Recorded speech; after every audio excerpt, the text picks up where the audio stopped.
All right, we should be live any second. Any second now, it should go live. And there we go. What's up, ladies and gentlemen? My name is Chris, and this is Barn on 11970. And yes, you are actually seeing a late night video on a Thursday because I just found out the bar that I was karaoke DJing at went out of business tonight, and I just found out just as I was about ready to go to work. So that was fun. So I have some extra free time, so I thought instead of drowning in sorrow or feeling sorry for myself, I would turn a negative into positive and make a video and hopefully inspire somebody or awaken somebody or help somebody see things in a different perspective. Because all our lives we've been told what to think, who to like, what to follow, what is truth, and it's led us to this point in time. And if you're here, obviously you're here because you question things, and to me that is always a beautiful thing. It doesn't mean you're right. It doesn't mean the things that are around your world are all lies or all truths. It just means that for some reason, for whatever reason that you've been given, you are just not agreeing and you are questioning things, and there's nothing wrong with that because at the very least you can verify something to be correct, so that is always a good thing. So I want to welcome the people that are starting to come in. It is 8:04 p.m. Eastern Standard Time on the 19th of January 2017. Just approximately a few short hours until Trump gets quote unquote his inauguration. So, Lynn, I see you're the first to comment, so welcome and thank you as always. And I appreciate your comment that you left. It's always good to know that my videos are helping people, and at the very least, to help them think in a different direction or question. To me, that means I'm achieving something. So, thank you for that. It means a lot to me. But when you see the title of this video and you see the image on the screen, it says why we just don't get it. And you can see how there's all the signs about being confused, unclear, perplexed. And that is exactly how you can control the masses. And you could take the simplest things and people will just not even think about it, take it for granted, or just not pay attention to it. And I mean, I'll show you an example. I saw a bunch of little posts on Facebook today. I don't usually comment at all, but I use it to promote my karaoke business. Pretty much that's basically it. So I had to tell some of my friends that I wasn't going to be working tonight. But I saw some posts, for example, about wanting to raise the minimum wage. Now, that sounds all well for people who are working minimum wage jobs. Of course, people would want more money. And when you talk to anyone in the media or in the government, they're going to tell you, well, we're doing it for the people because we want to make sure that we give you that extra money that you need, which sounds perfect. You know, they always want to placate you and tell you what you want to hear and not tell you the entire thing. Because, for example, if you look at the minimum wage, let's just say that the minimum wage is $8, just to random, keep it at a specific number. And let's say they double it to $16 an hour. Now, these are not brain surgeons. These are not rocket scientists. These are not teachers. These are not doctors or lawyers, or where you need to have a lot of training and really learn so you get paid very well to do what you do. This is minimum wage work. This is working at McDonald's and other fast food restaurants. This is working at Walmart or working at bars or small chain restaurants, like sweeping floors, things like that. Something that you don't need years of training to do, which means it's an entry level position, which is mainly for people, for example, like kids looking for their first jobs or elderly people wanting to get in and contribute something to society again if they feel so inclined. It's not meant Minimum wage jobs are not meant for a family of four to own a house and be able to live quite comfortably. You can't do it on those salaries. So when you raise the minimum wage, what people have to understand is think of it from the enemy's point of view. And the enemy at this point, and when it comes to the minimum wage, is the people that you are employed with. And I always say to look at things in all perspectives. If you only look at one perspective, even if you agree with it, only means you're seeing things from one side of point of view. And you'll never get all sides if you only focus on one. And I've always said, think about things from an enemy standpoint, because sometimes you can learn more from the enemy than you can your best friend, because you can learn what not to do. So there's never any harm with listening to all sides. So if you were to look at the minimum wage from all sides, you have to look at it from the owner's perspective. Now, these people are hiring entry-level positions, which means basically they can hire almost anybody that wants to do the job.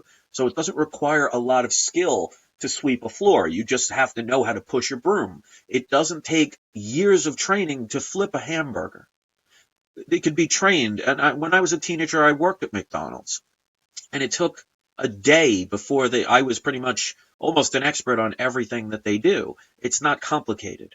So if you look at them doubling it, which is basically almost what they're doing, what they want to do you think if you were a business owner and you had, let's say you have a modest business where you have 50 stores all throughout the country. So you're not just a really small business, but you're still considered, you're not in the Fortune 500.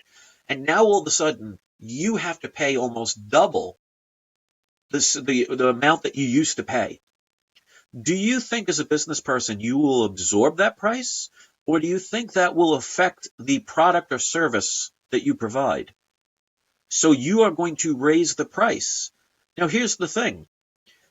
Anybody out there knows how many minimum wage jobs there are just in the country of the United States of America Corporation alone. You have all the small chain restaurants. You have all the mom and pop stores. You have, all the service industry, all these things. Now just imagine if they almost doubled the minimum wage all around the country, because it's going to be the whole United States would be affected if they changed that law. The people will be cheering at first. Yay, I doubled the amount of money I earn. But then you realize that all the businesses have to raise their prices to make up for the losses of what they now have to pay.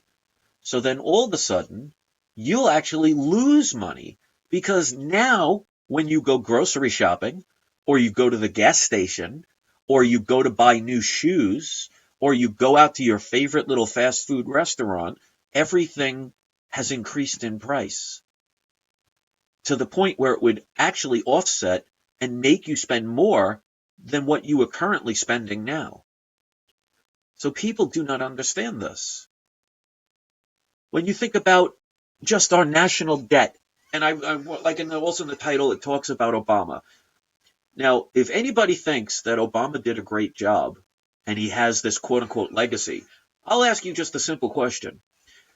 When he started in 2008, he had a deficit that he took over of approximately $10 trillion, which in itself is an incredible amount of money that they borrow and we pay. Like it or not, that's what taxes are for. They're not for bridges and roads, because if they were, we'd have one of the best systems in the world, considering we have the largest debt probably in the world, if not one of the top ones. And yet, where has all that money gone? Do you see fancy buildings all over the place? Fancy roads? Do you think the schools are all modern? No. So I would love to know where this currency is coming from. So they borrowed up to 10 trillion when he started. It was already there. As he's leaving, the debt is almost doubled to 20 trillion. Just imagine the interest alone per year, just in the interest, would be roughly about $300 to $400 million a year, just in interest, continually growing. So he's put us in debt, double the amount that we had. And what do we have to show for it? Think about it. Are the schools better? Are the roads better? Cities like Detroit are going under. Chicago's a mess. California wants to file for bankruptcy. So where'd all that supposed quote-unquote money go? And yet people want to say that he did such a great job. I mean, look how much division there's been. Look how much hatred there's been towards straight and gay people and black and white people and male and females. This all happened under his watch. How do you have a positive legacy when you're leaving a mess? But yet people will cheer and people will believe what they're told. And that's what propaganda is all about. I mean, think about school. When you were a child and you were sitting in your desk, they told you, face front, be quiet, raise your hand if you want to be spoken to, respect authority. They're conditioning you to be like a good dog. What do you want to do when you have a dog? You want to train him or her. Sit, give me your paw, stay. You want to make sure you train that animal, at least the best you can. They do the very same thing in school, and they teach you to pledge allegiance. At least when I was younger, that's what you did. You stood up and you pledged allegiance to the flag of the United States of America Corporation, and get this, to the republic, not to the democracy, and definitely not towards the fascism that we're headed towards. And yet, we don't have a problem with the fact that not only do they lie to us in school on many occasions and many situations, because if you actually research things, you'll find many things that they teach us are untrue, but they also omit lots of different parts of what really happened in certain events throughout history. And omitting the truth is the same as lying. And let me ask any single person, and you could tell this to any of your friends you think we're crazy conspiracy theorists and we're just paranoid and all of those stuff. Ask them if they've ever heard the word petrodollar, Petro, petrodollar. I guarantee you, unless you've been studying this stuff, I'm talking about the average quote-unquote citizen, which, by the way, if you knew what the legal definition of that word is, and I do talk about that in my video, The Truth About the United States Law and You, I talk about legal definitions, you'd never want to be called that. But the petrodollar, I guarantee you, if you asked anybody on the street, the average citizen, what a petrodollar is, they'd look at you like you just said, please explain the theory of the universe, or the theory of relativity. They would have no clue. Well, how come the schools don't teach it? How come the media never talks about it? How come no politician ever talks about the petrodollar? And yet the petrodollar is one of the biggest responsibilities and one of the biggest reasons why the US dollar is the current world currency and why it is. It explains it if you research the petrodollar. But yet our schools don't teach us, our television doesn't teach us, our government doesn't teach us. Why do you think that is? Hiding things and omitting things is the same as lying. And we are about to get another president of a corporation, and everybody wants to cheer this individual because he is better than the other choices. Well, this is the analogy I use. If you got kidnapped, and I hope it never happens, or adult napped or whatever, because I don't wish evil upon anybody, but let's say you get kidnapped or taken against your will, and the person says, well, you have two choices. I can either stab you to death, or I could just cut off one of your legs. Now, which one do you think would be better? Do you think being stabbed to death or having just one of your legs cut off? Well, you can live without a leg, can't you? So that would make you conclude, if you had only those two choices, well, most people would probably pick, well, just cut off my leg, because that is a better alternative because you're still alive. Now, let me ask any of you out there, would you be excited about the choice you just made? Would you be looking forward to it and just saying, okay, let me prop my leg up for you, go to town. I'm looking forward to this better choice. And yet we say, well, at least he's not Hillary Clinton. Well, be careful what you wish for, you may get it. Now, obviously, Hillary Clinton is the closest thing to Satan that you can get in this government of corrupt people. I mean, she is definitely the typical political agenda terrorist out there, criminal who lies constantly to the point where you can't even remember your lies. You lie so much. But make no mistake, this United States and all countries around the world have been incorporated. They are bought and sold and owned by the banks. The reason that they do that, and certain ones, the reason, like, for example, they want to get with Russia, they want to talk about Russia so much, is Russians don't have a Rothschild bank in their system. Same thing that would happen with Gaddafi. Same thing that happened with a lot of different people. Notice how when all of a sudden a central bank gets put up, all of a sudden there's poverty. That's how they control it. You lend out money to a poor nation or poor people who obviously cannot pay it back, because if you could pay it back, you wouldn't need to borrow it in the first place. They put you into debt, and when you cannot pay your debts, they acquire your assets. I mean, this is plain and simple. Think about if you were to take out a loan for a car, and they used some form of collateral, and you don't pay back that loan, what happens to your car? They repossess it. They take the property. Same thing with any kind of loan. You have to have some kind of collateral. They don't just give money to anybody. They don't give it to the people who really need it. They give it to the people who don't really need it. And if you cannot pay it back, they confiscate your property. Well, it's the same thing with nations. You build a central bank in a country, you loan out money, so all of a sudden there's this flux of income, which means there's a temporary wealth distributed throughout the society, and people can spend money, and it's exciting and it's fun, until all of a sudden you have to pay the piper. And all of a sudden the bill is due. It's nice to just imagine if you got in the mail tomorrow a credit card with a $1 million spending spree. Many people would be, wow, oh my God, I got $1 million. No, you don't have $1 million. You have $1 million of debt. So if you take that $1 million credit and you go on a spending spree of $1 million and you're not a millionaire, what are you going to do when you have to pay that money back plus all the interest? And what do you think's going to happen if you can't? They take your property. This is what's happened to countries around the world, including the United States of America. That's why I talk all the time about the fact that it is a corporation. No politician will talk about this. Look up legalese terms. In other words, legal definitions for terms and words that you think are just normal words.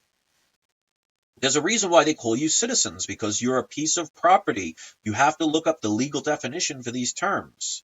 In 1871, our country sold us out and sold Washington, D.C.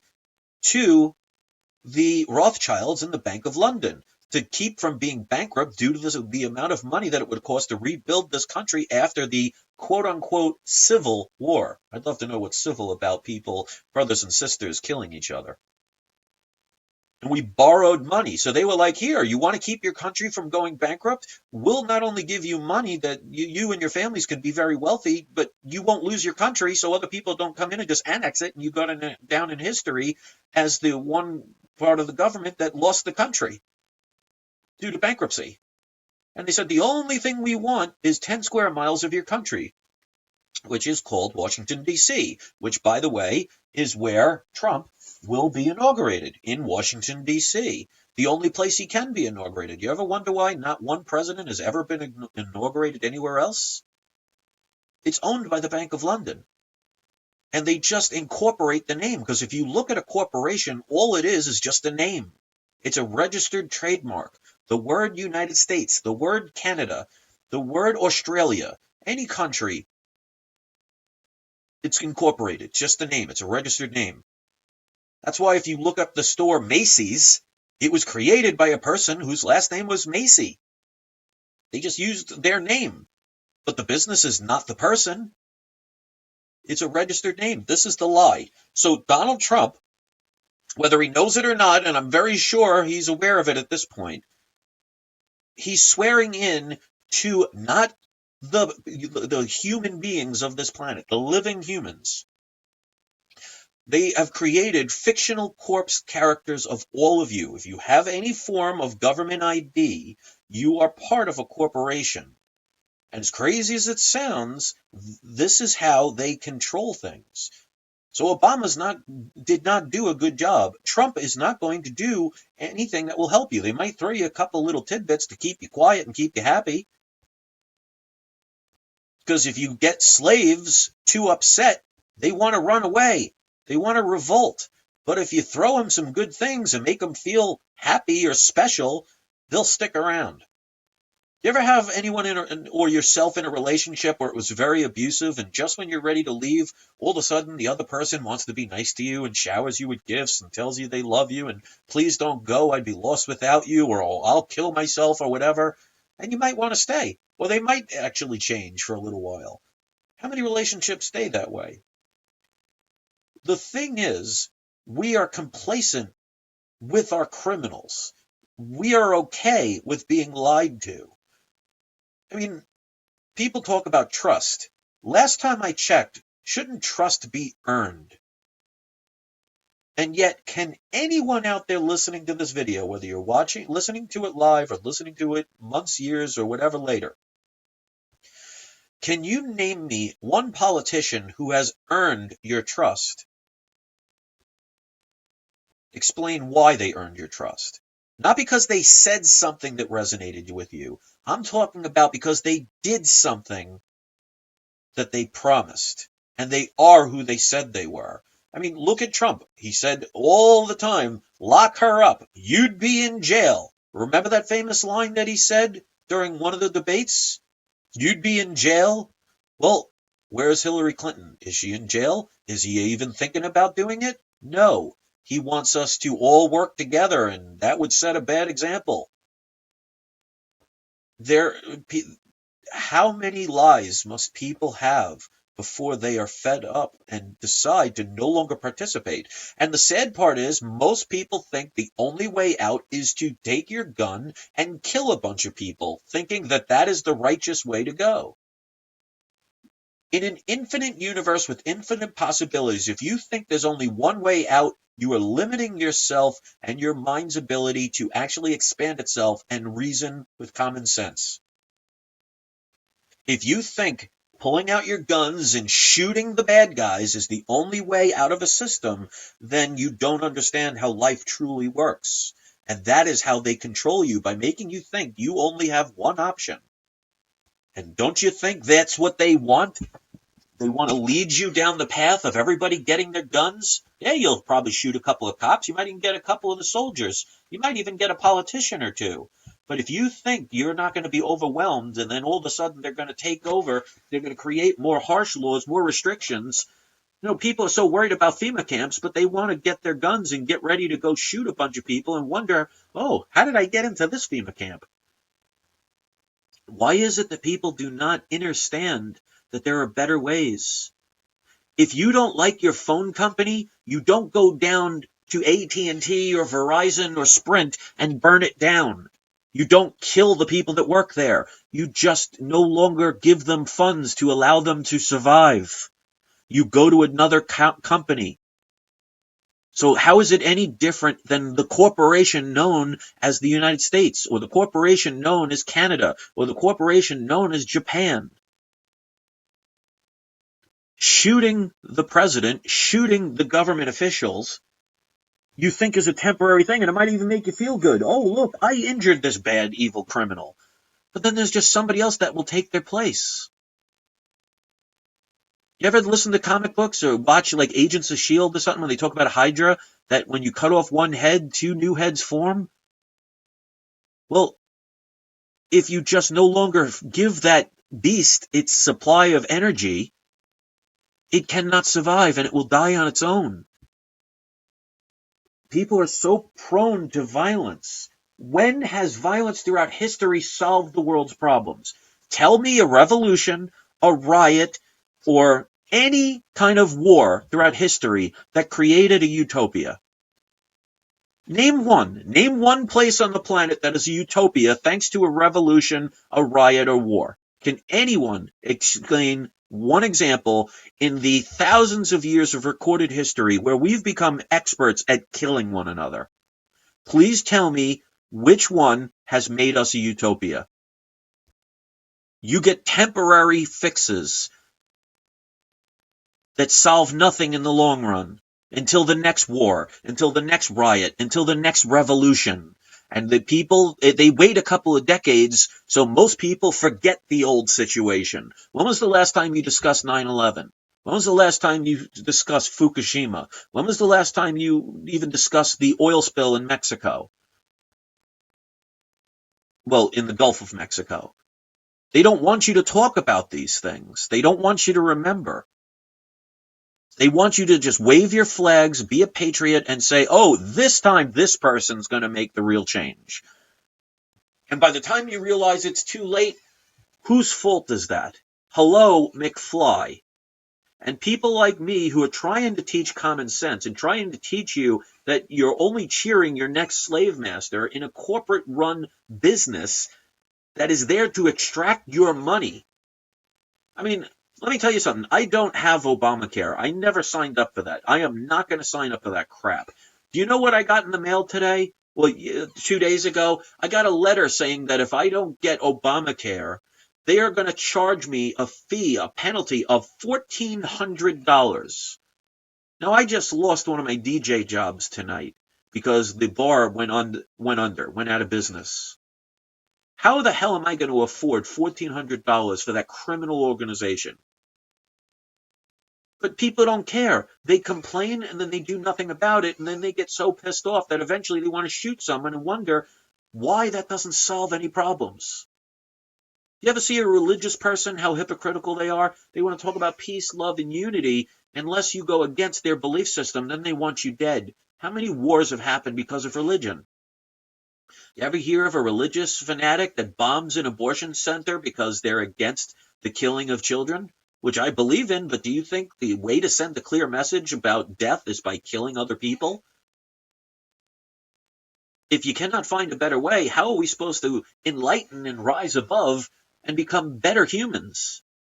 We rely on other people to take care of us all the time, and then we complain about it and do nothing about it and think, oh, there's nothing I can do. You'll believe whatever you want, but don't let other people instill that belief in you. Question things. Don't settle for a few trinkets that allows them to make trillions off of you and enslave you. You think you're free?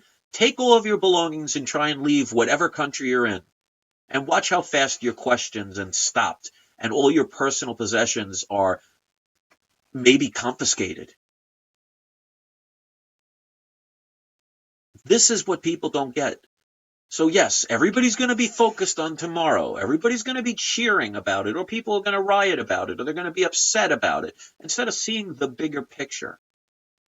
The wealthiest people in this world have control over the poorest people in the world, and the poorest people of the world take up probably 90% of this world. So the few are controlling the many, and we seem to support them every so odd years when we have a new slave master come and take over. Just because they're not cruel idiots. That's why they bombed and murdered Gaddafi and Saddam Hussein, and why they want so much to happen with Russia, because there are no central banks. Gaddafi wanted to have his own system based on gold. Doesn't he have the right to do whatever he wants in his country? The people loved him. But you call somebody a terrorist, you read it on the news, and you believe anything that you're told. How many people do you know have no idea anything about Gaddafi other than he was a terrorist because the television told you so? They tell you that they don't want you to like Russia because they're communist, and yet we do business with China, which is a communist nation. We have most of our debt owned by China. Most of our businesses are in China, but yet we have a problem with Russia. The reason we have a problem with Russia is the Russians don't have a Rothschild central bank that can confiscate their wealth. And they're the bad guys. How do people sleep at night? So as usual, my video will get maybe a couple hundred views, maybe even 1,000 if I'm lucky. My videos will never go viral. They will prevent that. And that's why I ask people all the time, if you think my voice and my reasoning is sound, and you think it could help enlighten people, I need you to share it. I need you to have people sit down and watch these kind of videos and listen. Because they're going to do everything in their power to keep my videos silenced. And I have many videos that prove it. Violence begets violence. Fire will never be put out by more fire.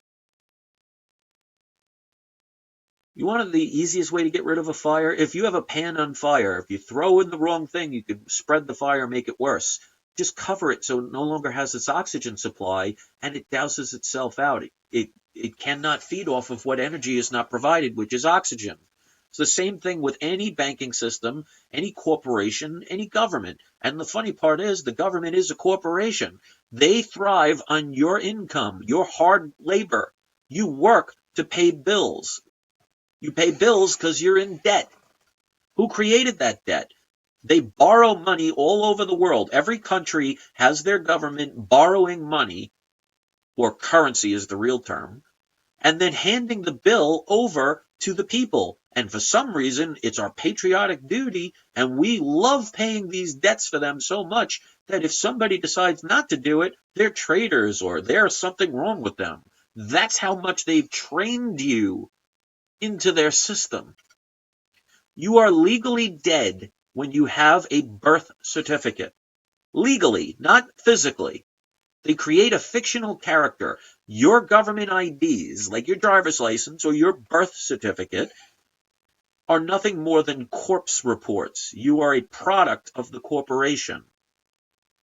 That is why they can confiscate your belongings, because a dead person cannot hold them. And that's why I've told people, it's all in the language. What do the first thing when you get up? You open your eyes or you awake. Well, where else can you go to awake? And when do most people usually get up? In the morning. Well, where else can you mourn? And you rise out of bed. Well, what else can rise? How about your spirit? And you go to work so you can have an income, so you can earn a living. Well, can't you put a dead person in an urn? It's all in the phonetics, not in the actual spelling. And that's where people do not understand and why they think it's crazy. It's so crazy, it just might work. And it's been working for centuries.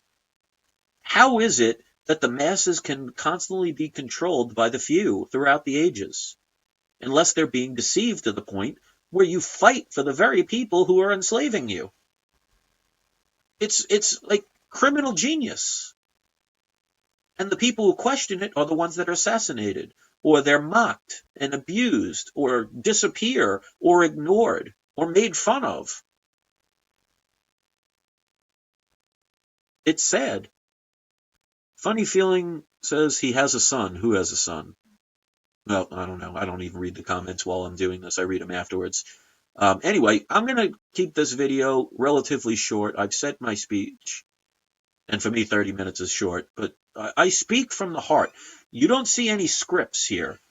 I'm not telling people what other people have made me say. I'm not reading from a cue card.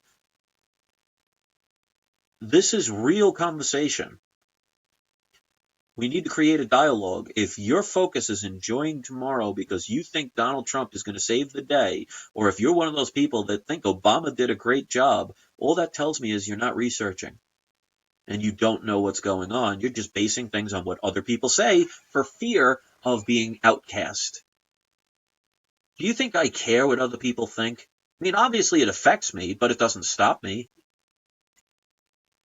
It shouldn't stop you either. Do things the right way. Do things a better way. If you only think there's one way to change things, then you are sorely limiting your brain and your ability to process information. War is never the answer. They'll make you think it is because that's where they want to push you. That's what agenda is all about. And it works because they just have to get you mad enough and you will do whatever they want. And you think it's your free will that made that choice. And that's why it's happened over and over and over and over again throughout history. And we are no closer to a utopia now than we were 10,000 years ago. You'd think if war was the answer and violence and murder was to solve those problems of the world, we would have perfected it by now. Does it look like it's getting better? Hello, McFly. Thanks for watching. I hope you appreciate it when I keep things real. Thumb it up if you appreciate it. Take that effort. It means a lot to me. Share it if you can. It means a lot to me. If you hate what I say, first of all, why are you continuing to listen if you don't like and resonate with what I say?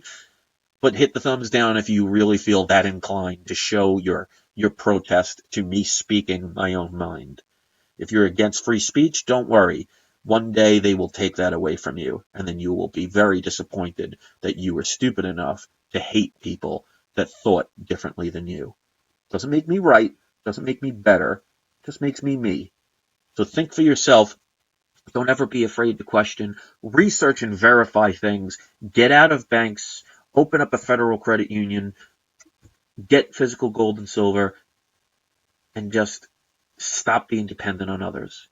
Otherwise, we're just going to continue to be slaves that just don't have chains around us.